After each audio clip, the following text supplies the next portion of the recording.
വിശുദ്ധരെ സിയോൻ നാടതിൽ കാണും ഞാൻ. യേശുവിന്റെ തിരുരക്തത്താൽ മുദ്രയണിഞ്ഞോരെ കാണും ഞാൻ. വാങ്ങിപ്പോയ വിശുദ്ധരെ സിയോൻ നാടതിൽ കാണും ഞാൻ. യേശുവിന്റെ തിരുരക്തത്താൽ മുദ്രയണിഞ്ഞോരെ കാണും ഞാൻ. ഒരുങ്ങിയോ നിങ്ങൾ, ഒരുങ്ങിയോ രാജാധിരാജനെ കാണുവാൻ. ഒരുങ്ങിയോ നിങ്ങൾ, ഒരുങ്ങിയോ രാജാധിരാജനെ കാണുവാൻ. മധ്യാകാശത്തിലെ പൂപ്പന്തൽ പാടി വിളിക്കുന്നു കേൾക്കണേ. മധ്യാകാശത്തിലെ പൂപ്പന്തൽ പാടി വിളിക്കുന്നു കേൾക്കണേ.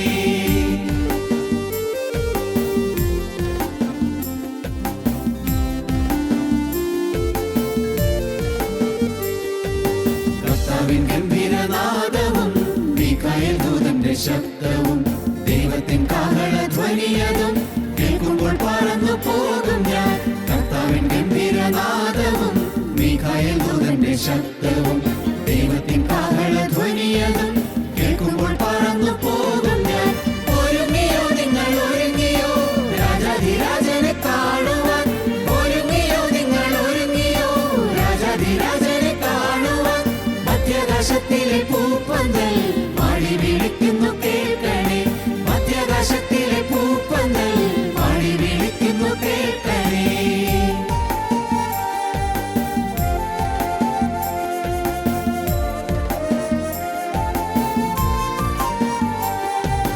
യേശുവിൻ പൊന്മുഖം കാണും ഞാൻ. ചുംബിക്കും പാവന പാദങ്ങൾ കണ്ണിമയ്ക്കാതെ ഞാൻ നോക്കിയിടും എനിക്ക് തകർന്നതൻ മേനിയെ. യേശുവിൻ പൊന്മുഖം കാണും ഞാൻ. ചുംബിക്കും പാവന പാദങ്ങൾ കണ്ണിമയ്ക്കാതെ ഞാൻ നോക്കിയിടും എനിക്ക് തകർന്നതൻ മേനിയെ. ഒരുങ്ങിയോ നിങ്ങൾ, ഒരുങ്ങിയോ രാജാധിരാജനെ കാണുവാൻ. ഒരുങ്ങിയോ നിങ്ങൾ, ഒരുങ്ങിയോ രാജാധിരാജനെ കാണുവാൻ. മധ്യാകാശത്തിലെ പൂപ്പന്തൽ പാടി വിളിക്കുന്നു കേൾക്കണേ. മധ്യാകാശത്തിലെ പൂപ്പന്തൽ പാടി വിളിക്കുന്നു കേൾക്കണേ.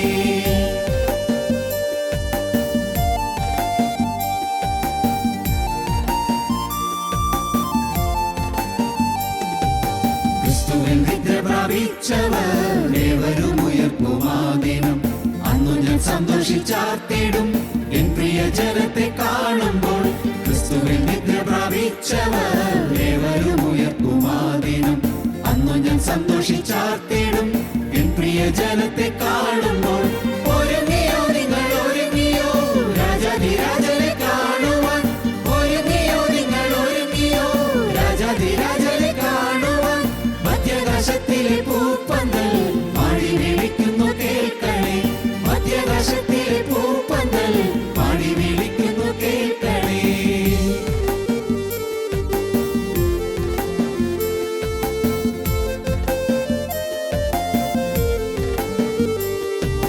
കർത്താവിൽ ജീവിക്കും ശുദ്ധന്മാർ അന്നു രൂപാന്തരം പ്രാപിക്കും. മേഘത്തേരി പറന്നേറിടും തൻകൂടെ നിത്യത വാണിടും. കർത്താവിൽ ജീവിക്കും ശുദ്ധന്മാർ അന്നു രൂപാന്തരം പ്രാപിക്കും. മേഘത്തേരി പറന്നേറിടും തൻകൂടെ നിത്യത വാണിടും. ഒരുങ്ങിയോ നിങ്ങൾ, ഒരുങ്ങിയോ രാജാധിരാജനെ കാണുവാൻ. ഒരുങ്ങിയോ നിങ്ങൾ, ഒരുങ്ങിയോ രാജാധിരാജനെ കാണുവാൻ. മധ്യാകാശത്തിലെ പൂപ്പന്തൽ പാടി വിളിക്കുന്നു കേൾക്കണേ. മധ്യാകാശത്തിലെ പൂപ്പന്തൽ പാടി വിളിക്കുന്നു കേൾക്കണേ. ഞങ്ങളോ ക്രൂശിക്കപ്പെട്ട ക്രിസ്തുവിനെ പ്രസംഗിക്കുന്നു. നമുക്ക് തിരുവചനത്തിൻ്റെ ഭാഗം വായിക്കാം. തിരുവചനത്തിൽ ഫിലേമോൻ എഴുതിയ ലേഖനം, അപ്പോസ്തലനായ പൗലോസ് ഫിലേമോൻ എഴുതിയ ലേഖനം 11-ാം വാക്യം നമുക്ക് വായിക്കാം. അവൻ മുമ്പേ നിനക്ക് പ്രയോജനമില്ലാത്തവനായിരുന്നു, ഇപ്പോൾ നിനക്കും എനിക്കും നല്ല പ്രയോജനമുള്ളവൻ തന്നെ. മുമ്പേ അവൻ നിനക്ക് പ്രയോജനമില്ലാത്തവനായിരുന്നു, ഇപ്പോൾ നിനക്കും എനിക്കും നല്ല പ്രയോജനമുള്ളവൻ തന്നെ. എനിക്ക് പ്രിയനായ, എനിക്ക് പ്രാണപ്രിയനായ അവനെ ഞാൻ മടക്കി അയച്ചിരിക്കുന്നു. അവൻ എനിക്ക് പ്രാണപ്രിയനാണ്, ഞാൻ നിന്റെ അടുക്കലേക്ക് അവനെ അയക്കുകയാണ്. വേദപുസ്തകത്തിൽ ഒരധ്യായം മാത്രമുള്ള പുസ്തകങ്ങൾ പലതുണ്ട്. പഴയ നിയമത്തിൽ ഓബദ്യാവിൻ്റെ പുസ്തകം, ഓബദ്യാവിൻ്റെ പ്രവചനം ഒരു അധ്യായം മാത്രമേ ഉള്ളൂ. പുതിയ നിയമത്തിലേക്ക് വരുമ്പോൾ ഫിലേമോൻ എഴുതിയ ലേഖനം ഒരു അധ്യായം മാത്രമേ ഉള്ളൂ. യൂദായുടെ ലേഖനം ഒരു അധ്യായം മാത്രമേ ഉള്ളൂ. യോഹന്നാൻ എഴുതിയ രണ്ടാമത്തെ ലേഖനം ഒരു അധ്യായം മാത്രമേ ഉള്ളൂ. യോഹന്നാൻ എഴുതിയ മൂന്നാമത്തെ ലേഖനം ഒരു അധ്യായം മാത്രമേ ഉള്ളൂ. ഇങ്ങനെ ഒരധ്യായം മാത്രമുള്ള പുസ്തകങ്ങൾ, ചെറിയ ചെറിയ പുസ്തകങ്ങൾ വേദപുസ്തകത്തിലുണ്ട്. അങ്ങനെ 66 പുസ്തകങ്ങൾ കൂടിയതാണ് വേദപുസ്തകം. നമുക്ക് ലഭിച്ചിരിക്കുന്ന വിശുദ്ധ വേദപുസ്തകം 66 പുസ്തകങ്ങൾ അടങ്ങിയതാണ്. പഴയ നിയമം നിഴലാണ്, പുതിയ നിയമം പൊരുളാണ്. പഴയ നിയമത്തിലെ പല കാര്യങ്ങളും പുതിയ നിയമത്തിലേക്കുള്ള ചൂണ്ടുവലകളാണ്, പുതിയ നിയമത്തിലേക്കുള്ള ചവിട്ടുപടികളാണ്. അതുകൊണ്ട് പഴയ നിയമം നമുക്ക് ഉപേക്ഷിക്കാൻ സാധിക്കുകയില്ല. പഴയ നിയമം അത് വേണ്ട എന്ന് വയ്ക്കാൻ സാധിക്കുകയില്ല. കാരണം പഴയ നിയമം പുതിയ നിയമത്തിലേക്കുള്ള ഒരു ചുവടുവെപ്പാണ്, ഒരു പടിയാണ്. മാത്രമല്ല അതൊരു നിഴലുമാണ്, അതൊരു പ്രതീകവുമാണ്. പഴയ നിയമത്തിൽ പറയുന്ന അനേകം കാര്യങ്ങൾ പുതിയ നിയമത്തിലേക്ക് വിരൽ ചൂണ്ടുന്നവയാണ്. പഴയ നിയമവും പുതിയ നിയമവും കൂടിയതാണ് വിശുദ്ധ വേദ പുസ്തകം. Old testament and new testament. പുതിയ നിയമത്തിൽ ഒരു അധ്യായം മാത്രമുള്ള ഒരു പുസ്തകം ഫിലേമോൻ എഴുതിയ ലേഖനം. അപ്പോസ്തലനായ പൗലോസ് ഫിലേമോൻ എന്ന ഒരു ധനികനായ വിശ്വാസിക്ക് എഴുതിയ ലേഖനമാണ്. ഫിലേമോൻ കൊലോസിയിലെ ഒരു ധനികനായ ക്രിസ്ത്യാനിയായിരുന്നു, ധനാഢ്യനായ ക്രിസ്ത്യാനിയായിരുന്നു. അന്ന് ലോകത്തെങ്ങും, പ്രത്യേകിച്ചും പടിഞ്ഞാറൻ നാടുകളിൽ അന്ന് അടിമക്കച്ചവടം നിലനിന്നിരുന്നു, അടിമ വ്യവസായം. ഫിലേമോൻ എന്ന ധനികനായ ആ വിശ്വാസിക്ക് ഒരടിമയുണ്ടായിരുന്നു. അവൻ്റെ പേരാണ് ഒനേസിമോസ്. ഒനേസിമോസ് അവൻ അടിമ എന്ന നിലയ്ക്ക് എന്ത് പണി പറഞ്ഞാലും ചെയ്യാൻ കടപ്പെട്ടവനാണ്. യജമാനൻ അവനെ എന്തും ചെയ്യാം, കൊല്ലണമെങ്കിൽ കൊല്ലാം, അതിന് ഒരു തടസ്സവുമില്ല. നമ്മുടെ വീട്ടിൽ വളർത്തുന്ന കോഴിയെ നാം കൊല്ലുന്നു എന്ന് പറയുന്നത് പോലെ അത്രയ്ക്കേ ഉള്ളൂ ഒരു അടിമയെ കൊല്ലുക എന്ന് പറയുന്നത്. അടിമയെ കൊണ്ട് എന്ത് ചെയ്യിക്കാം, അവനൊന്നും കൊടുക്കാതെ അധ്വാനിപ്പിക്കാം, ജോലി ചെയ്യിക്കാം. അടിമ വ്യവസായം അത് ലോകത്തിൻ്റെ ഒരു ശാപമായിരുന്ന ഒരു കാലയളവിൽ സംസ്കാരവും പരിഷ്കാരവും വർദ്ധിച്ചപ്പോൾ, വിദ്യാഭ്യാസവും മാനവിക സംസ്കാരവും വളർന്നപ്പോൾ അടിമ വ്യവസായം മാറ്റുകയാണ് ചെയ്തത്. അതിന് അമേരിക്കയിൽ മുൻകൈയെടുത്ത മഹാനാണ് അന്നത്തെ പ്രസിഡൻ്റായിരുന്ന ഏബ്രഹാം ലിങ്കൺ. ഈ അടിമ വ്യവസായം നിലനിന്നിരുന്ന കാലത്ത് ഫിലേമോൻ്റെ അടിമയായിരുന്ന ഒനേസിമോസ് ചെയ്ത ഒരു വലിയ ദുഷ്കൃതം, ഒരു വലിയ പാപം അവൻ മോഷണം ചെയ്തു എന്നുള്ളതായിരുന്നു. മോഷണം ചെയ്യുക മാത്രമല്ല, അവൻ അവിടെ നിന്ന് ഒളിച്ചോടി പോവുകയും ചെയ്തു. യജമാൻ്റെ സ്വത്ത് മോഷണം നടത്തി അവൻ അവിടെ നിന്ന് ഒളിച്ചോടിപ്പോയി. All roads lead to Rome എന്ന് ഇംഗ്ലീഷിലൊരു പഴഞ്ചൊല്ലുണ്ട്. എല്ലാ വഴികളും റോമിലേക്ക് ചെന്നു ചേരുമെന്ന്, റോമിലെത്തിച്ചേരുമെന്ന്. റോമാ നഗരം അന്നത്തെ സമ്പൽ സമൃദ്ധമായ പരിഷ്കാര കേന്ദ്രമായിരുന്ന നഗരമായിരുന്നു റോം. അവൻ അവിടേക്കാണ് ഓടിപ്പോയത്. എങ്ങനെയെന്ന് അറിഞ്ഞുകൂടാ, ഒരുപക്ഷെ അവൻ്റെ കയ്യിലുള്ള തട്ടിക്കൊണ്ടുവന്ന രൂപയെല്ലാം കളഞ്ഞു തീർന്നതിന് ശേഷം, ചെലവഴിച്ച് തീർന്നതിന് ശേഷം ഒരുപക്ഷെ അവൻ വിഷമത്തിലായപ്പോൾ വല്ലതും പിന്നെയും മോഷ്ടിച്ച് കാണുമോ, അറിഞ്ഞുകൂടാ. ഏതായാലും അവൻ ജയിലിലടയ്ക്കപ്പെട്ടു. റോമിലെ ഭരണാധികാരികൾ അവനെ ജയിലിലാക്കി. നോക്കൂ, ദൈവത്തിൻ്റെ വഴികൾ. അവൻ ജയിലിൽ ചെന്ന അതേ ജയിൽ മുറിയിൽ തന്നെയാണ് സെൻറ്റ് പോൾ ജയിലിലടയ്ക്കപ്പെട്ടിരിക്കുന്നത്, പൗലോസ്ലീഹ ജയിലിലടയ്ക്കപ്പെട്ടിരിക്കുന്നത്. സെൻറ്റ് പോൾ കിടക്കുന്ന ആ ജയിലിലേക്ക് ഈ ഒനേസിമോസ് എന്ന് പറയുന്ന യൗവനക്കാരൻ അവനും പിടിക്കപ്പെട്ടവിടെ ചെന്നു. ദൈവിക പദ്ധതികൾ അത്ഭുതകരമാണ്. വളരെ യാദൃശ്യമെന്ന് നമുക്ക് തോന്നാം. ഒന്നും യാദൃശ്യമല്ല, ഏതൊരു സംഭവവും യാദൃശ്യമല്ല. എല്ലാറ്റിൻ്റെയും പിന്നിൽ ദൈവത്തിൻ്റെ കരുണയുടെ കരമുണ്ട്. ദൈവം പ്രവർത്തിക്കുന്നു. നമ്മുടെ ജീവിതത്തിലും ചിലപ്പോൾ ചില യാദൃശ്ചികമായി സംഭവിക്കുന്നെന്ന് നമുക്ക് തോന്നുന്ന ചില കാര്യങ്ങൾ ഉണ്ടായാലും നാം മനസ്സിലാക്കുക, ഒന്നും യാദൃശ്ചികമല്ല. എല്ലാം കാണുന്നൊരു ദൈവമുണ്ട്, എല്ലാം അറിയുന്നൊരു ദൈവമുണ്ട്. ദൈവിക പദ്ധതിയിലേക്ക് നമ്മെ കൊണ്ടുവരുവാനുള്ള ദൈവത്തിൻ്റെ അഗാധമായ സ്നേഹത്തിൻ്റെ പ്രയത്നമാണ് നാം കാണുന്നത്. അപ്പോസ്തലനായ പൗലോസ് അന്ന് ആ ജയിലിൽ കിടക്കുമ്പോൾ 4 ലേഖനങ്ങൾ എഴുതി. 1 എഫേസ്യ ലേഖനം, 2 ഫിലിപ്പിയ ലേഖനം, 3 ഫിലേമോൻ എഴുതിയ ലേഖനം, 4 കൊലോസി ലേഖനം. 4 ലേഖനങ്ങൾ എഴുതി. ഈ ഫിലിപ്പിയ ലേഖനം എഴുതുന്നതിനുള്ളതായ പശ്ചാത്തലം ഒനേസിമോസിൻ്റെ ജീവിതത്തിൽ വന്ന പരിവർത്തനമാണ്. ദൈവത്തിന് സ്തോത്രം. ഒനേസിമോസ് പൗലോസിയുടെ അടുക്കൽ താമസിച്ച് ആ സെല്ലിൽ, ആ ജയിലിൻ്റെ മുറിയിൽ കിടന്ന കാലത്ത് അപ്പോസ്തലനായ പൗലോസുമായി സംസാരിച്ചു. ഭാഗ്യവശാൽ അവൻ്റെ ജീവിതത്തിൽ അനുഗ്രഹം ലഭിച്ചു. വചനം കിട്ടി, അവന് ദൈവത്തിൻ്റെ വചനം അപ്പോസ്തലൻ്റെ നാവിൽ കൂടി കിട്ടി. ആ വചനം അവനെ രൂപാന്തരപ്പെടുത്തി, അവനെ മാറ്റി. അവൻ ഏങ്ങലടിച്ചുകൊണ്ട് പൗലോസിനോട് പറഞ്ഞു, കരഞ്ഞുകൊണ്ട് പറഞ്ഞു, അയ്യോ, ഞാൻ വലിയ മഹാഭാവം ചെയ്തിട്ടാണ് വന്നത്. എൻ്റെ യജമാനായ ഫിലേമോനെ അറിയാതെ ഞാൻ രൂപയെടുത്ത് മോഷ്ടിച്ചിട്ട് അവിടെ നിന്ന് വിട്ടുപോന്നു. ഞാൻ വലിയൊരു തെറ്റ് ചെയ്തിട്ടാണ് പോകുന്നത്. തന്നെയല്ല, ഒരു അടിമയെന്ന നിലയ്ക്ക് ഞാനിങ്ങനെ ഓടിപ്പോന്നാൽ എന്നെ എവിടെ വെച്ച് കണ്ടാലും യജമാൻ എന്നെ കൊല്ലാം. ഞാൻ പിടിക്കപ്പെട്ടാൽ വലിയ കഷ്ടസ്ഥിതിയിലാകും. ഞാൻ എന്താണ് ചെയ്യേണ്ടത്? പോലീസെ പറഞ്ഞു, മോനെ, നിനക്ക് ഇവിടുന്ന് മോചനം കിട്ടിക്കഴിയുമ്പോൾ നീ പോയിക്കോ, ഫിലേമോൻ്റെ അടുക്കലേക്ക് പോയിക്കോ, ചെന്ന് നിനക്ക് പറ്റിയ തെറ്റുകളിലെ ഏറ്റു പറയൂ.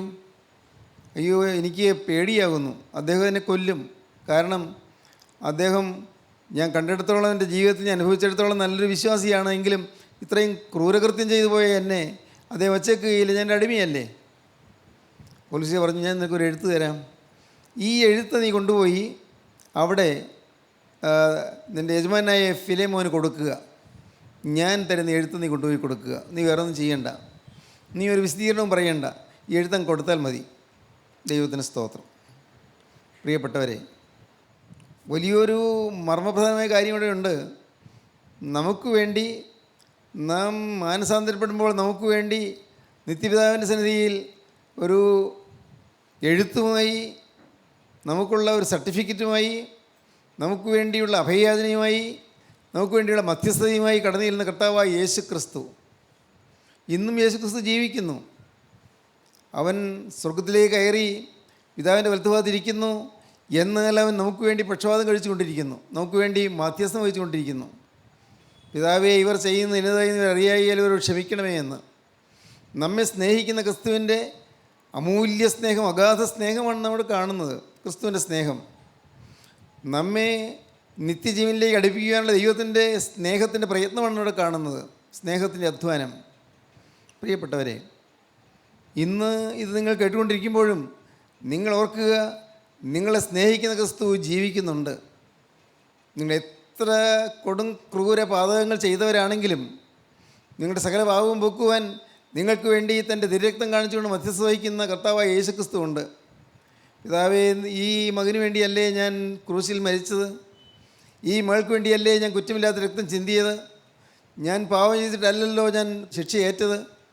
പിതാവേ, നീ ഈ മകളോട് മനസ്സലിയണമേ, ഈ മകനോട് മനസ്സലിയണമേ. അവൻ സുബോധമില്ലാതെ എന്തെല്ലാമോ പ്രവൃത്തികൾ ചെയ്തു പോയി, പാവമാണെന്ന് പോലും ചിന്തിച്ചില്ല. അവൻ ദൈവവിചാരമില്ലാതെ ജീവിച്ചു പോയി, ദൈവവിചാരമില്ലാതെ അവൾ ജീവിച്ചു പോയി. പിതാവേ, ക്ഷമിക്കണമേ എന്ന് പറഞ്ഞുകൊണ്ട് നമുക്ക് വേണ്ടി പിതാവാം ദൈവത്തിൻ്റെ സന്നിധിയിൽ മധ്യസ്ഥ വഹിച്ചുകൊണ്ട് കർത്താവായ യേശുക്രിസ്തു ഇരിക്കുന്നു. നമുക്കുള്ള മഹാപുരോഹിതനോട് ബലഹീനതകളിൽ സഹതാപം കാണിപ്പാൻ കഴിയാത്തവനല്ല, സഹതാപത്തോടെ നമുക്ക് വേണ്ടി പ്രാർത്ഥിച്ചുകൊണ്ടിരിക്കുകയാണ്. നമുക്കുള്ള മഹാപുരോഹിതൻ നമ്മുടെ ബലഹീനതകളിൽ സഹതാപം കാണിപ്പാൻ കഴിയാത്തവനല്ല, പാപമൊഴികെ സകലത്തിലും നമുക്ക് തുല്യമായി പരീക്ഷിക്കപ്പെടുന്നത്രയേ നമുക്കുള്ളത്. അതുകൊണ്ട് കരുണ ലഭിപ്പാനും തത്സമയത്ത് സഹായത്തിനുള്ള കൃപ പ്രാപിപ്പാനുമായി നാം ധൈര്യത്തോടെ കൃപാസനത്തിനടുത്ത് ചെല്ലുക. ധൈര്യത്തോടെ ചെല്ലാം, ധൈര്യത്തോടെ ചെല്ലാം. നിങ്ങൾക്ക് എല്ലാവർക്കും ചെല്ലാം. എന്തുകൊണ്ട്? കർത്താവേ, ഞാൻ പാപിയാണ്, എന്നാൽ നീ എൻ്റെ പാപത്തിന് പരിഹാരമായി ക്രൂശിൽ മരിച്ചല്ലോ. ആ ക്രൂശിലെ തിരുരക്തത്തിൻ്റെ പേരിൽ, ആ കെയർ ഓഫിൽ, യേശുവേ, നിൻ്റെ നാമത്തിൽ ഞാനിതാ തിരുമുമ്പാകെ വരികയാണ്. സ്വർഗീയ പിതാവേ, നിൻ്റെ പുത്രനായ അനുപകാരനായ കർത്താവായ യേശുവിൻ്റെ നാമത്തിൽ ഞാൻ തിരുമുമ്പാകെ വരികയാണ്. എനിക്ക് ന്യായം പറയാൻ വകയൊന്നുമില്ല. ഞാൻ പാപിയാണ്, ഞാൻ കുറ്റവാളിയാണ്, എനിക്ക് ന്യായം പറയാനായിട്ട് ഒന്നുമില്ല. പക്ഷേ എന്നാൽ യേശുവേ, നിൻ്റെ നീതിയിൽ ആശ്രയിച്ചുകൊണ്ട്, നീതി കെട്ടവനായി ഞാൻ നിൻ്റെ കൃപയിൽ ശരണപ്പെട്ടുകൊണ്ട് ഞാനിതാ വരുന്നു, എന്നെ നീ സ്വീകരിക്കണമേ. ഇങ്ങനെ നാം പ്രാർത്ഥിച്ചാൽ ജീവനുള്ള ദൈവം നമ്മുടെ പ്രാർത്ഥന കേൾക്കുമെന്ന് മാത്രമല്ല, നമ്മുടെ കഴിഞ്ഞകാല ജീവിതം മുഴുവൻ കർത്താവ് മായിച്ചു തരും. എല്ലാം മായിച്ചു തരും, എല്ലാ അകൃത്യങ്ങളും മായിച്ചു തരും. എന്തെല്ലാം ഹീനകൃത്യങ്ങൾ നാം ചെയ്തുവോ, എത്ര മ്ലേച്ഛമായ ജീവിതം നാം നയിച്ചുവോ, ഒന്നും പിന്നെ നമ്മുടെ മേൽ കണക്കിടുകയില്ല. നിത്യതയിലേക്ക് നാം കടന്നു ചെല്ലുമ്പോൾ നമ്മുടെ പേരിലുള്ള അക്കൗണ്ട് ബുക്ക് തുറക്കും. ആ കണക്ക് പുസ്തകം തുറന്ന് നോക്കുമ്പോൾ നമ്മുടെ പേരിൽ തെറ്റുകളൊന്നും കാണുകയില്ല. തെറ്റില്ലഞ്ഞിട്ടല്ല, തെറ്റുണ്ടല്ലോ, പാവം വന്നിട്ടുണ്ട്, എന്തെല്ലാം തെറ്റുകളാണ് നാം ചെയ്തു പോയത്. പക്ഷേ അതെല്ലാം യേശുക്രിസ്തുവിൻ്റെ രക്തത്താൽ മാഞ്ഞു കഴിഞ്ഞിരിക്കുന്നു. ആ തിരുരക്തം പുരട്ടിയത് മായ്ച്ചു കളഞ്ഞിരിക്കുന്നു. ക്രിസ്തുവിൻ്റെ കുറ്റമില്ലാത്ത രക്തത്താൽ നമ്മുടെ പാവങ്ങളെല്ലാം മായ്ച്ചു കളഞ്ഞിരിക്കുന്നു. അതുകൊണ്ട് നമുക്ക് ധൈര്യമായി ദൈവത്തിൻ്റെ സന്നിധിയിലേക്ക് കടന്നുചെല്ലാം, കൃപാസനത്തിലേക്ക് അടുത്തുചെല്ലാം. ദൈവത്തിന് സ്തോത്രം. ഇത് അനുഭവിക്കുന്നവരാണ് ഭാഗ്യശാലികൾ. കഴിഞ്ഞകാല ജീവിതത്തിലെ പാപങ്ങളെല്ലാം കഴുകപ്പെട്ടു എന്നുള്ള വിശ്വാസം ലഭിച്ച് കർത്താവിൻ്റെ കൃപയിൽ ആശ്രയിച്ച് ഒരു പുതിയ ജീവിതം നയിക്കുമെന്ന് തീരുമാനിച്ച് ജീവിതം കർത്താവിൻ്റെ കരങ്ങളിലേക്ക് കൊടുക്കുന്നവരാണ് ഭാഗ്യശാലികൾ. സ്നേഹിതരെ, ഞാൻ ചോദിക്കട്ടെ, നിങ്ങൾ നിങ്ങളുടെ ജീവിതം കർത്താവിന് കൊടുത്തിട്ടുണ്ടോ? എന്നെങ്കിലും നിങ്ങളൊരു തീരുമാനം എടുത്തിട്ടുണ്ടോ? ഇല്ല, ഞാൻ ഇനി ഒരു പുതിയ ആളായിരിക്കും, ഉറപ്പ്. ഇനി പഴയ ജീവിതമില്ല, അക്കാര്യം ഉറപ്പാണ്. പഴയ ജീവിതത്തിലെ തിന്മകൾ ഇനിയില്ല. പഴയ വഴക്കോ പിണക്കമോ അഭിപ്രായ വ്യത്യാസമോ അകൽച്ചയോ ഭിന്നതയോ ഇനി ഉണ്ടാവുകയില്ല, അക്കാര്യം ഉറപ്പാണ്. ഇനി ഞാൻ എൻ്റെ ഭാര്യയെ സ്നേഹിക്കുമോളെ, കരുതുമോളെ, ബഹുമാനിക്കുമോളെ ഞാൻ ആദരവോടെ തന്നെ കാണുകയും ചെയ്യും. അവൾക്ക് വേണ്ടി ഞാൻ എൻ്റെ ജീവിതത്തിൽ ഞാൻ ചെയ്യാവുന്ന എല്ലാ നന്മകളും ഞാൻ ചെയ്യും. എൻ്റെ ഭർത്താവിനെ ഞാൻ അനുസരിക്കും, ഭർത്താവിന് കീഴ്പ്പെടും, ഭർത്താവിനെ ഞാൻ ഭയപ്പെടും, ഭർത്താവിന് കീഴടങ്ങി ഞാൻ ജീവിക്കും. ഞാനൊരു പുതിയ ദൈവസൃഷ്ടിയായി ഞാൻ ജീവിക്കും. ഇത് നമ്മുടെ ജീവിതത്തിൽ വന്നാൽ മതി, ആ ഒരു തീരുമാനം വന്നാൽ മതി. കഴിഞ്ഞതെല്ലാം കർത്താവ് മായ്ച്ചു തരും. കർത്താവേ, ഇതിൻ്റെ തിരുരക്തത്താൽ എനിക്ക് പാപമോചനം തരണമെന്ന് പ്രാർത്ഥിക്കണം. യോനേസിമോസിന് ഇതെല്ലാം പൗലോസിയെ പറഞ്ഞു കൊടുത്തു. മോനെ, നീ ചെയ്തത് വലിയ കുറ്റകൃത്യമാണ്, ഭയങ്കരമായ പാപമാണ് ചെയ്തത്. ഒരു അടിമ ഓടിപ്പോകാൻ പാടില്ല, അടിമ യജമാൻ്റെ അനുവാദം കൂടാതെ എങ്ങും പോകാൻ പാടില്ല, അടിമ മോഷ്ടിച്ചു എന്നുള്ളത് അതിലേറെ വലിയ തെറ്റുകൾ ഒന്നും രണ്ടും അല്ല നിനക്ക് വന്നത്. നിൻ്റെ അഹങ്കാരവും നിൻ്റെ തന്നിഷ്ടവും കൊണ്ട് നീ വലിയ വലിയ തിന്മകൾ നിൻ്റെ മേൽ വരുത്തി വെച്ച് കഴിഞ്ഞു. എന്നാൽ കുഞ്ഞെ, യേശുക്രിസ്തുവിൻ്റെ രക്തം സകല പാപവും പൊക്കി നിന്നെ ശുദ്ധീകരിക്കും. കാരണം മോനെ, ഞാൻ പറഞ്ഞു തരാം, ഞാനും ഒരു നിഷ്ഠൂരനായിരുന്നു, ഞാനും ദൂഷകനായിരുന്നു, ഞാനും ദൈവസഭയെ ഉപദ്രവിച്ചവനായിരുന്നു, ഞാൻ സ്തേഫാനോസിനെ കല്ലെറിഞ്ഞപ്പോൾ അതിന് നേതൃത്വം കൊടുത്തവനായിരുന്നു, ഞാൻ ദൈവമക്കളെല്ലാം പീഡിപ്പിക്കുവാൻ ഇറങ്ങി പുറപ്പെട്ടവനായിരുന്നു. പക്ഷേ യേശുക്രിസ്തു എന്നെ സ്നേഹിച്ചു മോനെ, യേശുക്രിസ്തു എന്നെ സ്നേഹിച്ചു. ഞാൻ നിഷ്ഠൂരനും ഉപദ്രവിയുമായിരുന്ന കാലത്തും യേശുക്രിസ്തു എന്നെ സ്നേഹിച്ചു. യേശുക്രിസ്തു ഒരു ദിവസം എന്നെ ആ തേജസ്സേറിയ ജാജ്വല്യമാനുമായ പ്രകാശം എന്നെ ചുറ്റി, വലയം ചുറ്റി എന്നെ മിന്നിക്കൊണ്ട് ആ പ്രകാശ ധോരണയിൽ നിന്ന് എന്നോട് സംസാരിച്ചു, ശൗലേ ശൗലേ, നീ എന്നെ ഉപദ്രവിക്കുന്നത് എന്ത് എന്ന്.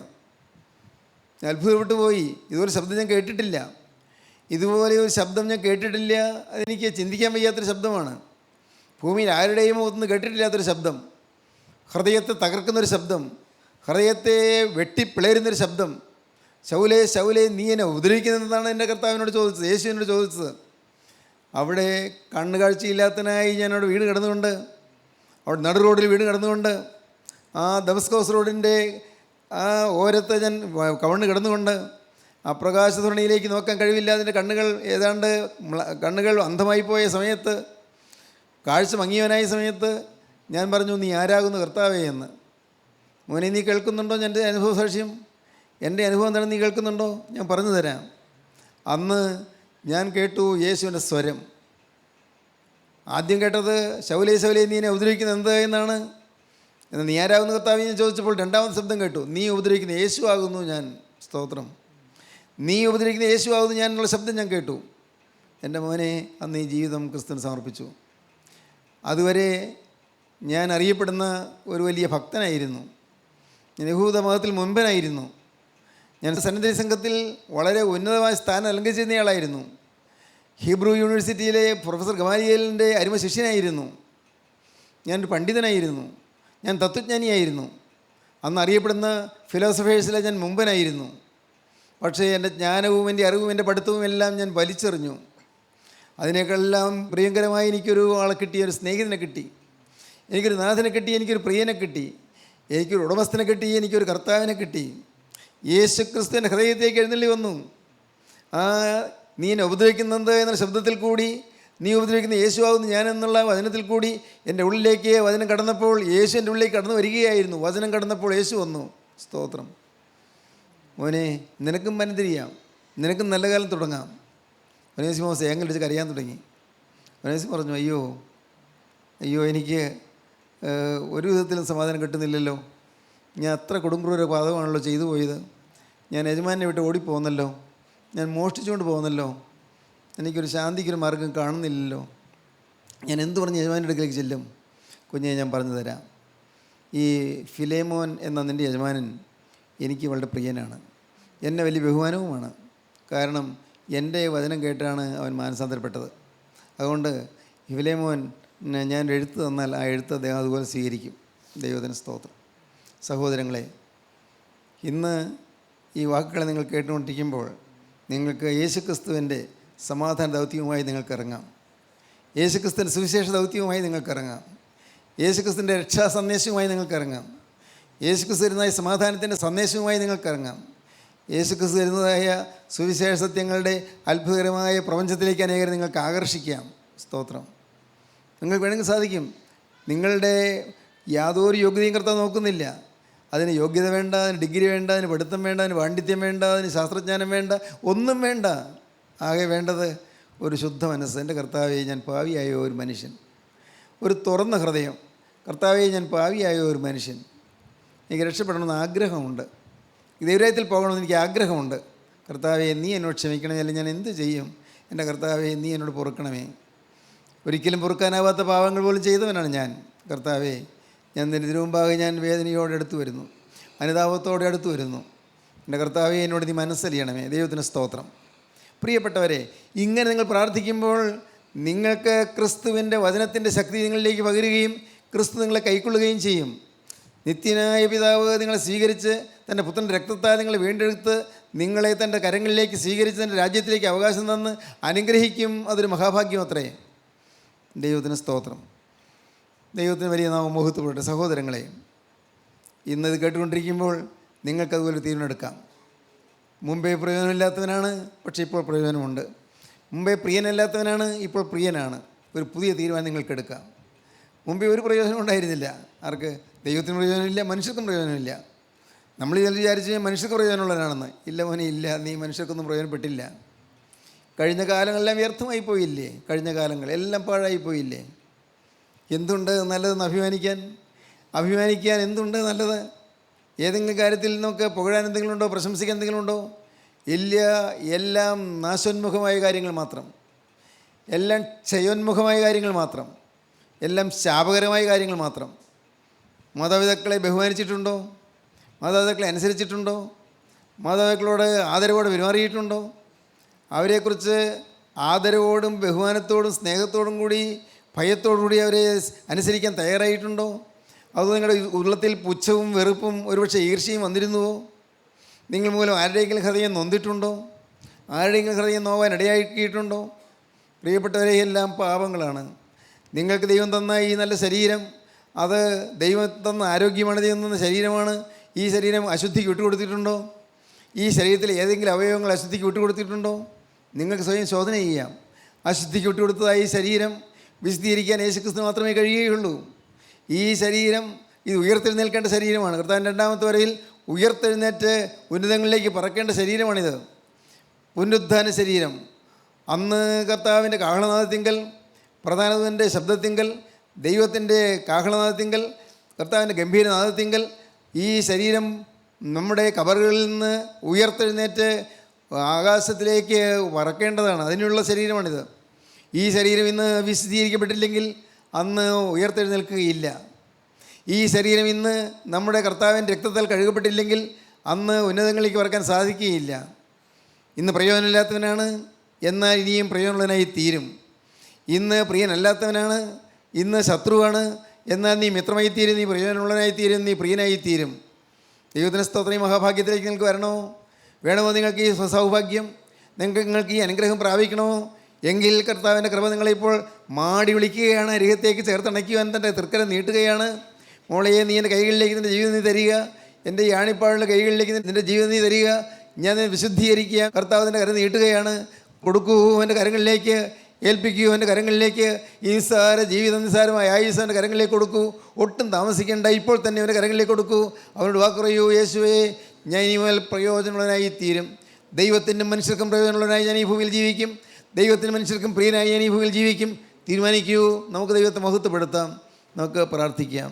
കാരുണ്യവാനായ ഞങ്ങളുടെ സ്വർഗീയ പിതാവേ, ഈ അനുഗ്രഹീത നിമിഷങ്ങൾക്കായി ഞങ്ങൾ നിന്നെ സ്തുതിക്കുന്നു, ഞങ്ങൾ നിന്നെ സ്തോത്രം ചെയ്യുന്നു. നിൻ്റെ മക്കളെ അവിടുന്ന് അനുഗ്രഹിച്ചതിനായി സ്തോത്രം.